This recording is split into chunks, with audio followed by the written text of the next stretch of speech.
staff and administrators in the district, and we didn't see any serious concern. Well, the first reading just means we have to do it again next month, so let's go ahead and pass first reading, and then if we don't like it, we can not pass it next time, in my opinion. I want to, get the first reading through? I'll make that. Do a second? Second. All those in favor? Through there. Approval of district assurances. These are the annual assurances we have to sign, saying, most of them apply to specific grants, Title I money, career technical education, and say we will implement those monies as defined by the specific grant, and we won't discriminate on the basis of age, race, creed, color, etc. This is a standard thing we sign every year, saying we'll spend the money that's meant to be spent. We need a motion on that, Mr. Oh, we do. I'll move that we approve that. Second? No second. Oh, I'm sorry. All those in favor? So pass. Approval of out-of-district student contracts? I'm not sure that there are any at this time, Mr. Chairman. I don't see any. There are. There are? There's tons. There's a lot. There's a There's lot. a lot. I don't have it. Is it here? Is it here? It's in your packet for signature. Mr. Huber, you recommend we approve these? Yes, sir. Last year, we pretty much broke even with the number of students that left the district and the number that came in. So I would recommend approval of the district. Out-of-district student contract. I'll move to approve out-of-district student contracts. Second. All those in favor? They are approved. Rescind vote from June 23rd Board of Education meeting regarding superintendent's pay increase. Discussion, Okay. please. What did we do something wrong? And if we did, what did we do wrong? Okay, under Mr. Wilson, here's what, and the board that was present can tell me if this is not accurate, but it's my understanding that we went into executive session that night for preliminary discussions of the superintendent's summative evaluation. We're still in a preliminary discussion, which you can do. There's a state statute, 156.557, subparagraph 6, that lets you talk about summative evaluation, preliminary discussions in executive session. Any other discussion about it, when you pass it or approve it, Mr. Wilson, has to be in open session, okay, the final summative evaluation. When you go into executive session for anything, in this case it was preliminary discussion of the summative evaluation, can't talk about anything else. Can't discuss the fact that the superintendent did a great job. I think we ought to give him a pay raise. Can't do that. Any discussion of pay raise or any other public business, if there's not an exception under Kentucky's open meetings law somewhere, then you can't discuss it in an executive session. So we need to rescind this vote because it didn't count. Because you discussed it, as I understand, and I wasn't here, but as I understand, we got sidetracked a little bit and there was discussion of it in executive session. If that was the case, gentlemen, then any action on it in an open session had two problems. Number one, anything you talk about in executive session and then try to pass it in an open session is not legal. And number two, you didn't have anything on the agenda. You could have made a motion to amend your agenda, but you didn't. There was nothing on the agenda that said you were going to deal with a pay raise. So on all of that, I talked to the superintendent. It was my strong suggestion that you just rescind it, do this correctly in open session, and discuss it in open session, and it would be fine. Agreed. I make a motion to rescind the vote from June 23rd, 2015 Board of Education meeting regarding superintendent's pay. I'll second that. All those in favor? Vote is since rescinded. Next on the agenda is discussion of superintendent's pay increase and action on the same. I actually had called Mr. Crawford concerning this. I was a little frustrated that we had taken this action. Obviously, as board members, it looked like it passed. I would venture to say it's probably gonna pass again, but I'd like for us to think about a few things here. It's really hard to be put in this position because Mr. Huber's doing a very good job. That's not where I'm at on it whatsoever. My problem personally I have with the pay raise of this increase is quite a few different things. First of all, I'll talk about the people who works in our district. There's quite a few people in our district that prior administration, there was things wrong, we still haven't even fixed. We have one individual, it's a $1,200 issue. We have, as a board, taken up that issue and fixed it. I could go on and on different things like that. I can't because there's probably some legal issues. I'm not gonna bring up names and things like of that sort. The second thing is what merit is this? You know, I mean, again, he's doing a great job. That's not the point. When is this board going to set guidelines to, this is how we'll pay, we accomplished this, this is what we're going to pay, test scores were at a certain point, this is what we'll pay. I don't know how other districts do it, and quite honestly, I really don't care because I'm talking about my district. I'm talking about the people who work here and the kids that goes to this school. If we make pay raises of we have people in this district that don't even make $18,000 a year. Again, this is not a Huber issue whatsoever, and it's hard to sit in this position and have to do this, but I want us as a board to, moving forward, I don't want to make the mistakes of the past. I want to make sure that we have guidelines that we're setting standards to go by concerning all these different pay raises, that we just don't, could anyone tell me where did that $18,000 come from? What, did someone have something? And I don't necessarily want to hear like the district down the road, or, because when we start talking districts, we have to go further into that district. Where I'm talking Dalton County, but if we want to talk Boone County or any other counties, we have to say, what do they have? Do they have an assistant superintendent? Do they have deputy superintendents? What, there's so many other factors that go into all this. It was done in closed session. I don't know how much time you all took to discuss it, what merits you thought of, what your thinking process was. But before I close on what I've got to say, I think moving forward as a district, it's also a transparency issue. We as a board, no matter what, whether it was legal, whether it was illegal, we should have 100% done this in open and said, hey, this is what we're doing, let's put it on the agenda. If people wants to come, guys, we know, people don't come to Gallatin County and argue anything. But, and that's all the more reason why don't we put it on the agenda and just make it a public issue. We obviously made a mistake on this, Mr. Crawford says we did. To me, merit and raises go side by side, which is why we had that conversation. Same as your conversation you had a few minutes ago, we got ducked on something else. They were kind of the same thing, we just kind of went off that. As far as where the number came from, Mr. Ray did a lot of research on that. Well, we can just go through real quick. What we did is take the districts with the same size as Gallatin County, 10 below, 10 above student amounts, took the superintendent salaries, did a little distribution based on dollars per student, worked it all out, and as a second year superintendent, still at the beginning of his tenure based on his evaluation, which was very high, we all decided of all the numbers to pick actually the lowest, which is about the 40th percentile as far as superintendents go. I printed out a couple extra copies. Plus, I think we also considered that the assistant superintendent's pay, or the superintendent should probably be higher paid than the assistant superintendent, so the credibility is there, and considering even raising him to the same amount as the assistant superintendent would have been $13,000.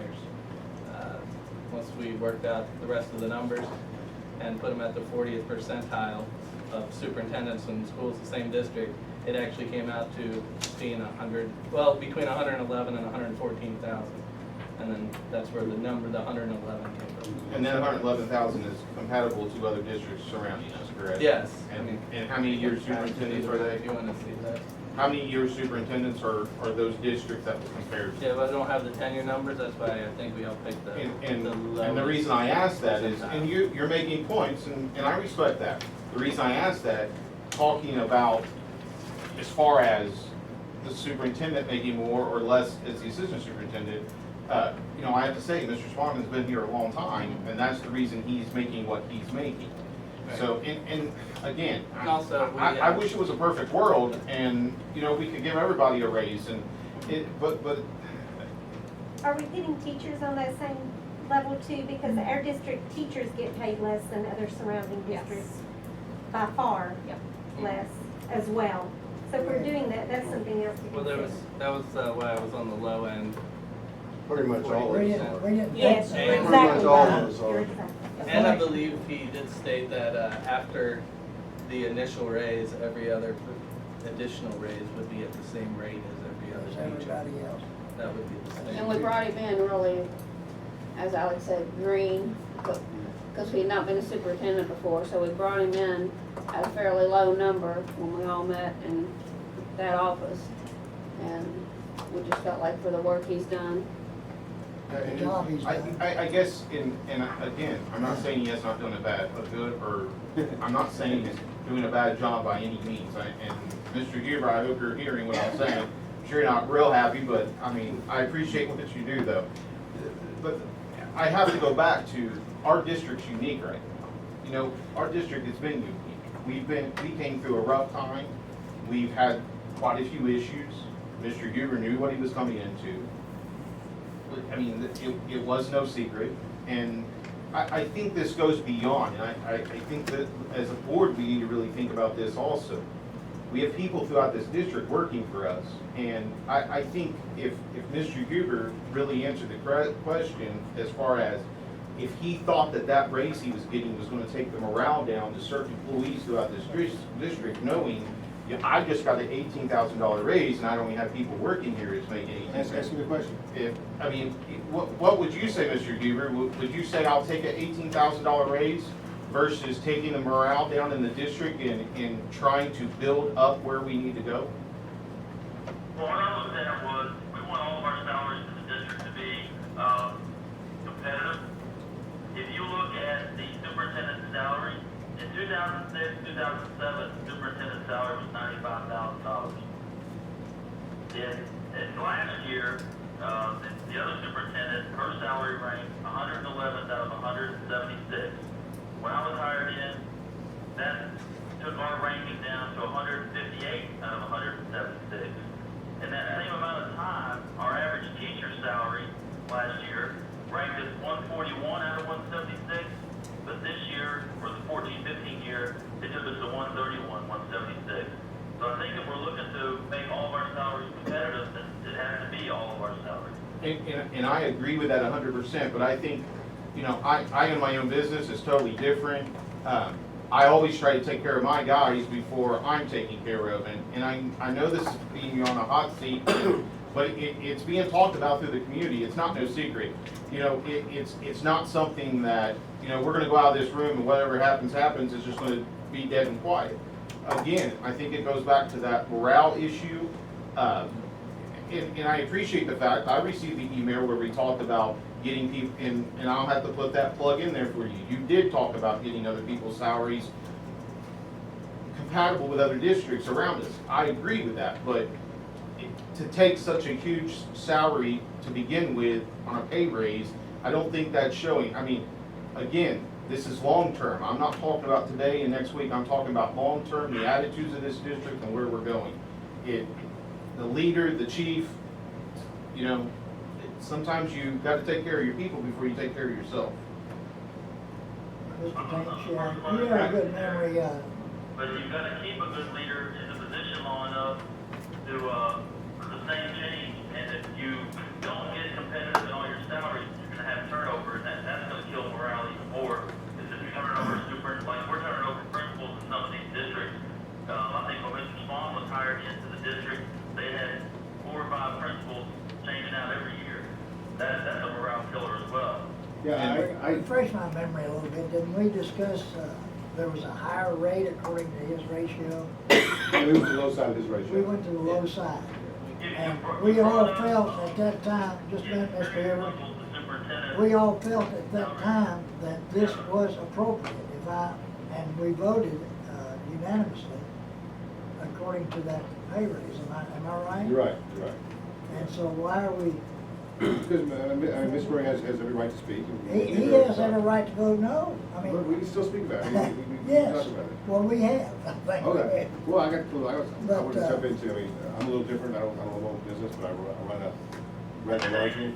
I just brought up about the experience level, and yeah, I'm only starting my second year, but if you look at the experience level of the superintendents across the state of Kentucky, out of 173 superintendents, 150 of them have 4 years or less experience in the position, because that's the level of turnover you're seeing. That's because the retirement, people, a lot of the superintendents were jumping out because of the retirement. They were wanting to go, and they decided that they were gonna go because the retirement system was changing. And you know, in my work, it's recruiting good people and keeping them. And my biggest worry is I think we made a good hire here. I think we made a good hire, and I'm afraid that we're gonna lose it. I would not sit there and argue the fact that we did. I pushed very hard for him, if you remember, right? You did. And another my- personal, Mr. Gilbert, but you were my first pick, but I lost that vote. And I think I was wrong, to be honest. Anyway. I'm just giving you your due, but this was your prize candidate.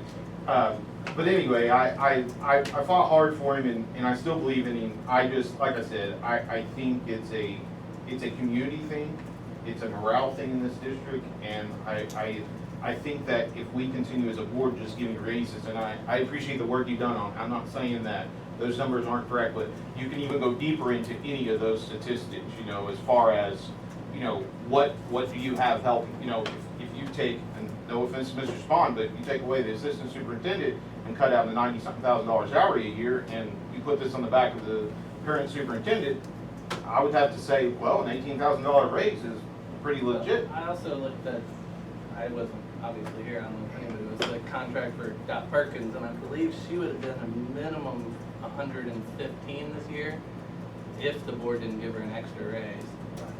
In her last year, Mr. Ray, her salary was $109,767. Okay, If she'd yeah. taken the 1% last year, the 2% this year, she'd be at 113. Yeah, that's the numbers I got. So I think the fact that he accepted the much lower rate is making the $18,000 Mr. seem. Murray, I'm not- let me ask I'm you- not arguing the whoa, fact whoa, that whoa, what those just a numbers minute. are- Let me say something. Dang on it, I can't get a word.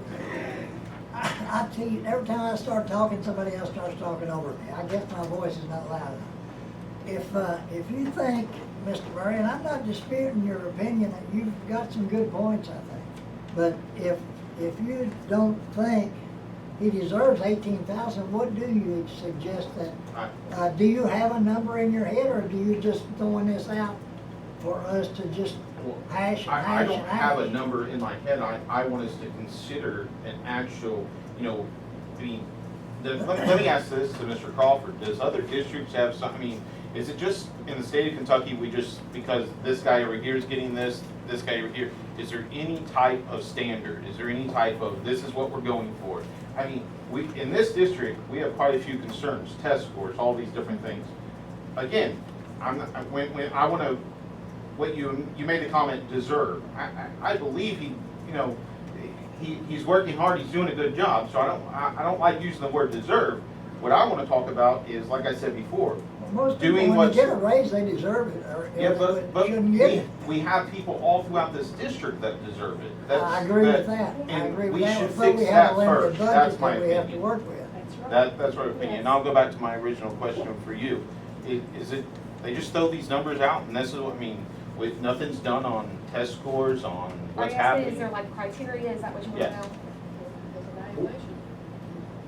Okay, what, in my experience, in dealing with 3 school districts now for 25 plus years, generally what Mr. Ray has done is the way that they have done it. No one has attached a hard number to test scores.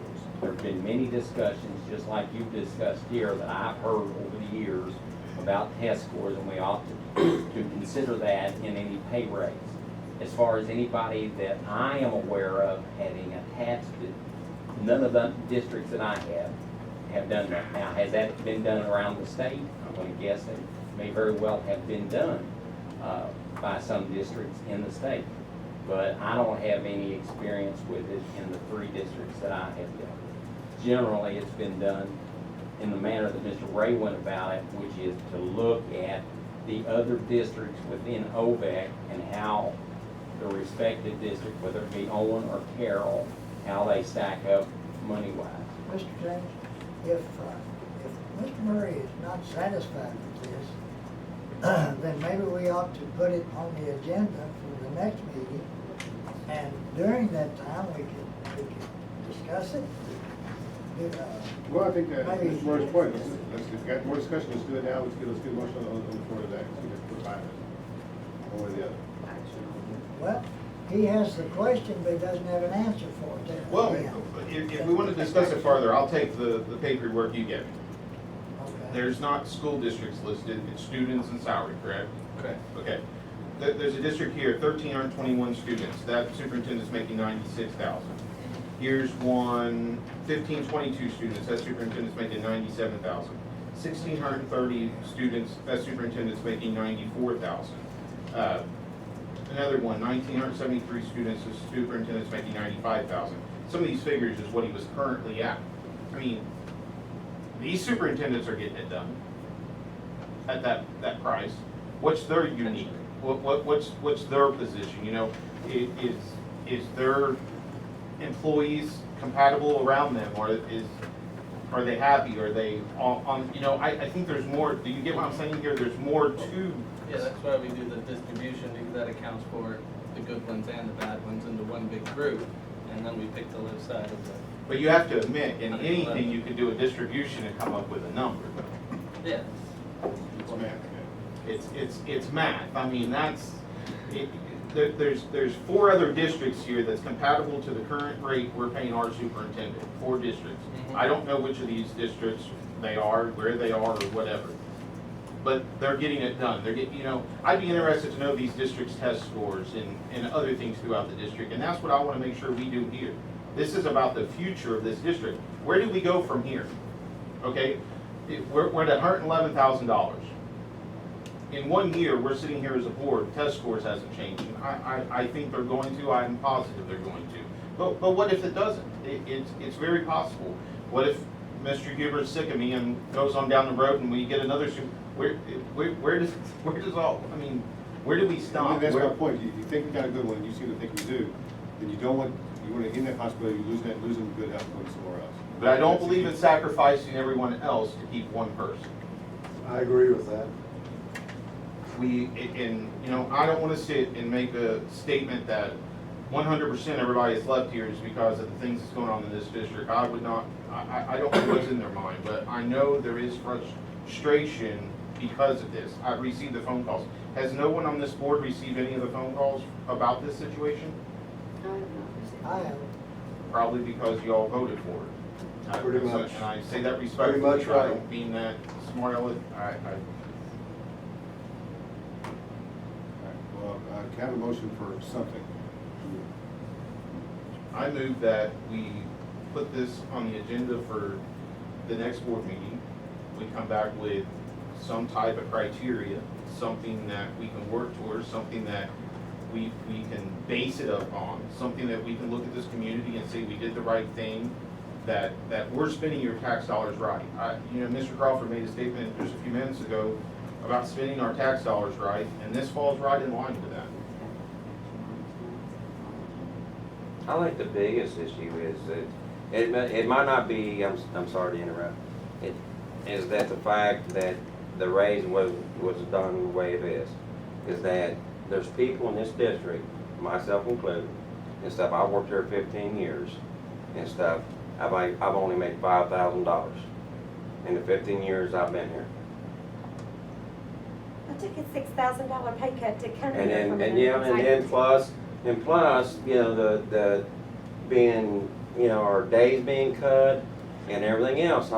You know, I think that's the biggest issue that, you know, I've been here and seen it and done it and watched it and how it went. I've worked and committed to this district.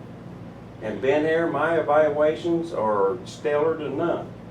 I looked at my evaluation that I've got for years. But yet, I've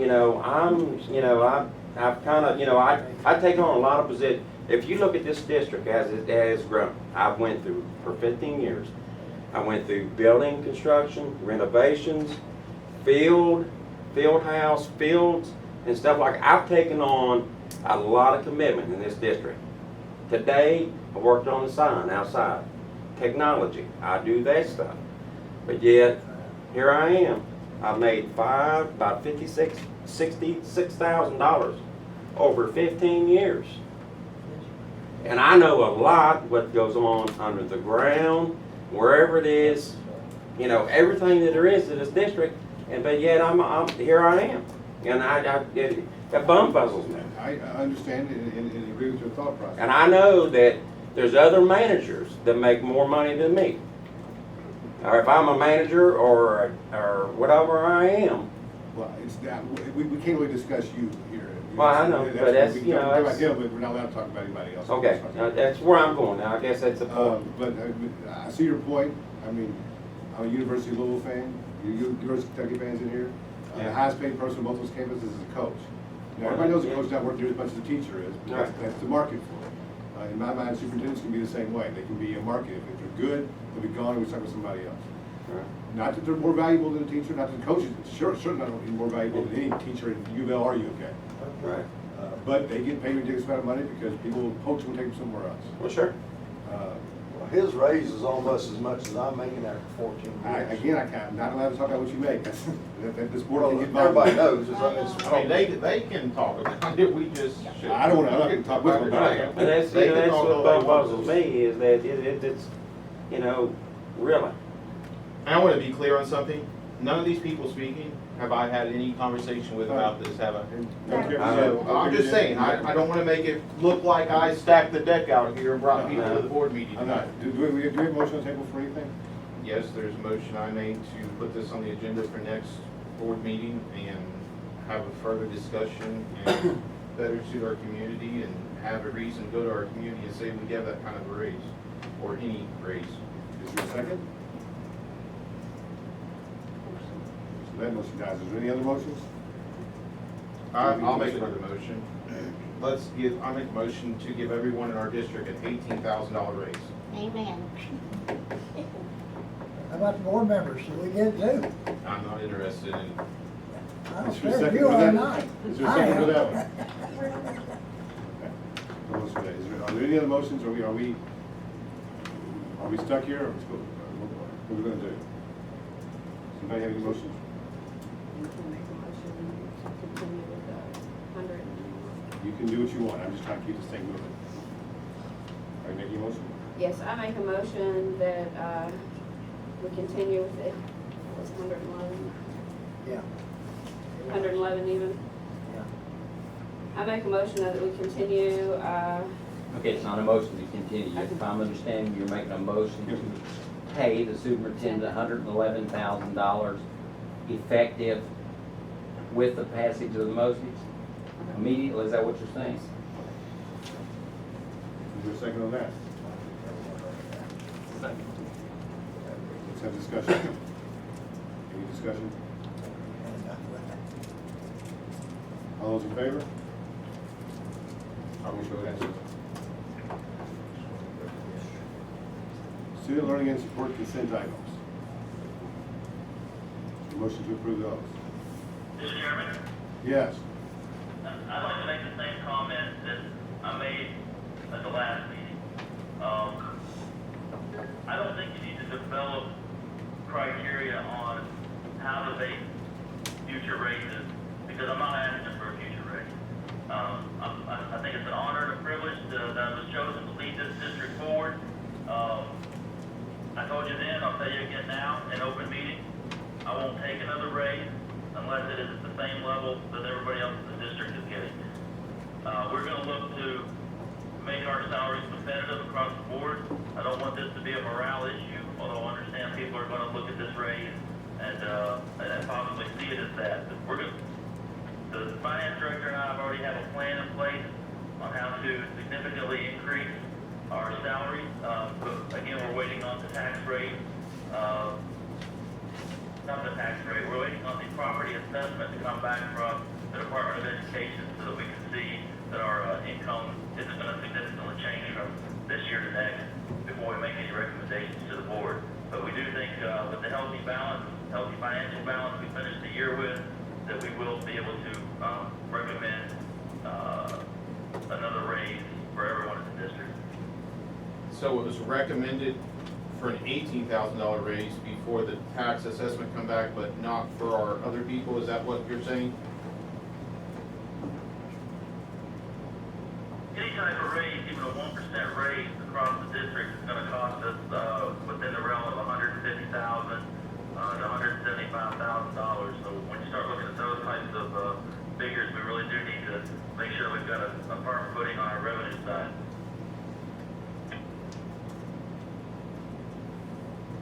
Is there a motion to approve student learning support consent items? I'll move to approve. Is there a second? A second. All those in favor? All those opposed? I need one more motion. I'll move to adjourn. Is there a second? All those in favor? There we go. Hey, Michelle, can I see you a minute? I'll show you something on my computer. Yeah, absolutely. See you, Travis. All right. Night. Just something to talk about this. I'll call you. Okay. Keep it 10.